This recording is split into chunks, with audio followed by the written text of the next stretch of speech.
नमस्कार मित्रों, आप सभी दर्शकों का टेलर ऑफ नॉलेज में स्वागत है। दोस्तों, हमारे इतिहास को इन वामपंथियों ने मिलकर इन 71 सालों में भारत के इतिहास के असली पन्ने कैसे फाड़े और क्या क्या फालतू जोड़ा, देखिए।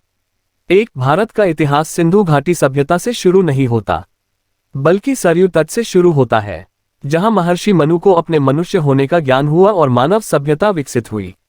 2, रामायण और महाभारत हिंदुओं के धर्म ग्रंथ हो सकते थे। शैक्षिक रूप से ये भारत का इतिहास है, जिन्हें पाठ्यक्रम में शामिल ही नहीं किया गया।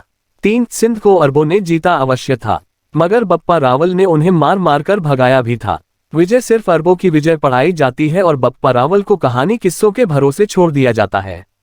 4, व्यवस्था के अनुसार सम्राट पोरस ने सिकंदर को रोका, यह पढ़ाना आवश्यक नहीं था, लेकिन अलाउद्दीन खिलजी ने मंगोलों को रोका, ये बात याद से लिखी गई। 5, बाबर से औरंगजेब तक हर बादशाह के लिए अलग अध्याय है, जबकि लाखों वर्षों से बसे भारत के गौरवशाली इतिहास पर कुछ नहीं। 6, मुगलों का 1707 तक का तो इतिहास बता दिया, मगर बड़ी ही चतुराई से उसके बाद सीधे 1757 का प्लासी युद्ध लिखकर अंग्रेजों को ले आए। इतनी जल्दी क्या थी जनाब, जरा 1737 में पेशवा बाजीराव द्वारा मुगलों की धुलाई भी पड़ा देते। 7, 1757 में मुगल सल्तनत का मराठा साम्राज्य में विलय हो गया था, मगर जबरदस्ती उसका अंत 1857 में पढ़ाया जाता है। 1757 से 1803 मुगल मराठा साम्राज्य के अधीन रहे और 1803 से 1857 अंग्रेजों के। 1757 के बाद कोई मुगल सल्तनत नहीं थी। 8, पानीपत में मराठों की हार हुई, ठीक है, मगर ये उनका अंतिम युद्ध नहीं था। वे दोबारा खड़े हुए और अंग्रेजों को भी धो दिया। ये कब पढ़ाओगे? सिर्फ पानीपत पढ़ा दिया, ताकि संदेश यह जाए कि हिंदुओं ने हर युद्ध हारा है, जबकि युद्ध के बाद महादजी सिंधिया ने अफगानों को जमकर कूटा था। 9, जितने कागज बलबन, फिरोज शाह तुगलक और बहलोल लोदी पर लिखने में बर्बाद किए, उन कागजों पर महादजी सिंधिया, नाना फडणवीस और तुकोजी होलकर का वर्णन भी होना चाहिए था। 10, भारत ब्रिटेन का गुलाम नहीं, उपनिवेश था। 11, भारत 200 नहीं 129 वर्ष ब्रिटेन की कॉलोनी रहा, 1818 में मराठा साम्राज्य के पतन से 1947 में कांग्रेस शासन तक।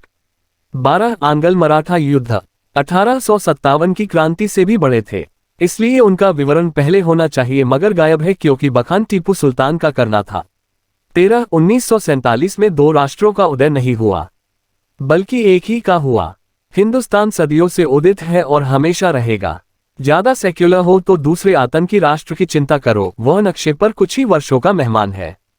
14, 1962 में भारत चीन से पराजित हुआ, मगर 1967 में चीन को हराया भी, वो कौन पढ़ाएगा। 15, सामाजिक विज्ञान में एक पाठ आता है, भारत और आतंकवाद, उसमें बड़े बड़े उदाहरण बताए जाते हैं, मगर उनके पीछे का इस्लामिक कारण नहीं पढ़ाया जाता।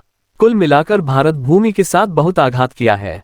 अधिकतर समय तक सत्तासीन रहे दलों द्वारा पोषित वामपंथी और अन्य सेकुलर राजनीतिक दलों ने मिलकर हमारी नई पीढ़ियों को झूठा इतिहास पढ़ाकर स्वाभिमान शून्य करने का सुनियोजित षड्यंत्र किया गया है। 71 वर्षों तक स्कूलों में झूठा इतिहास पढ़ाकर हिंदुओं की 3 पीढ़ियों को स्वाभिमान शून्य कर दिया, जिसका खामियाजा आज देश भुगत रहा है। हिंदू जन देश, धर्म और अपने इतिहास से अनजान हो गया और यही उद्देश्य था वामपंथियों का। धन्यवाद।